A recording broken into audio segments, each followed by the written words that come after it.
The promised land does not exist. And in this video, I'm going to explain to you why this is partly fiction and partly misused to constantly keep us confused. Of course, we all see everywhere, and everything that's presented to us, that the promised land is Israel and that everyone pledges their loyalty to it. But in reality, it's a bit different. Let me take you along in this story. The promised land is not in the Middle East. It's all in your head. Jacob became Israel, but not by conquering or receiving land. He won a battle within himself. They say that Israel is the promised land. But what if I told you that this was never meant literally? What if the real promised land is simply within yourself? On a spiritual level, my grandmother taught me something I've never forgotten. The promised land isn't a place you travel to. It's a place you grow into in your consciousness, in your mind, but most of all in your heart. According to the Bible, Jacob wrestled with an angel, right? And after that, he was given a new name, Israel. Not because he had received or conquered a new piece of land, but because he had overcome an inner struggle. The name Israel consists of three parts. Is R-A and L, Isis, R-A and L. The feminine, the masculine, and the spirit. Moon, sun, and divine energy. Together, they form a sacred balance, especially in our thinking. After all, the moon doesn't give off its own light. It reflects the light of the sun, just like our subconscious. It is illuminated by becoming aware. And only when the sun and the moon are balanced, our minds, clarity, insight, and connection arise. The moon doesn't give off its own light. It reflects the light of the sun. It's just like our subconscious. It is illuminated by awareness. And only when the sun and the moon are balanced in our minds, clarity, insight, and connection arise. That's something I've been talking about for a very long time. So Israel is not a country. It's a state of being.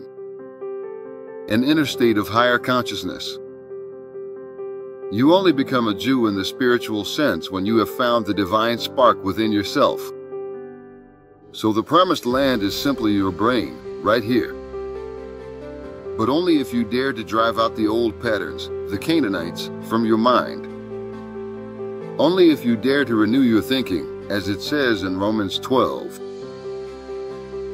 Do not conform to this world.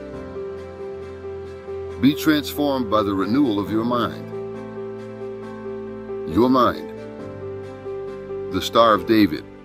Two interlocking triangles symbolize the union of spirit and matter. Not the way they tell us nowadays.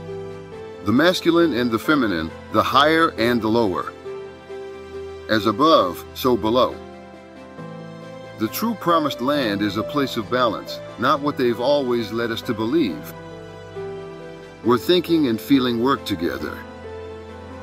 Where you find yourself again, and that everywhere. In Palestine, in the Netherlands, in you. And today, Israel as a nation is being misused, not as a symbol of consciousness, but as a pawn in a geopolitical endgame. A country where no Jews live, a proxy of America, and a gateway to war. But the truth is much older, fortunately, than politics. And much purer, much more internal. What was once mystical has been rewritten into a story of power. The Bible, a book full of symbolism, was taken literally. And so we forgot the key we always carried with us. So ask yourself, if you carry the promised land within you, why do you keep searching outside yourself? So my grandmother was simply right. The promised land is right here, and here, and here. So it's time to come home to yourself. I do want to add a quick disclaimer, because even when you speak the truth, you have to do this. This video is not a call for hate or violence. Everything is based on public facts, historical events, and a political analysis.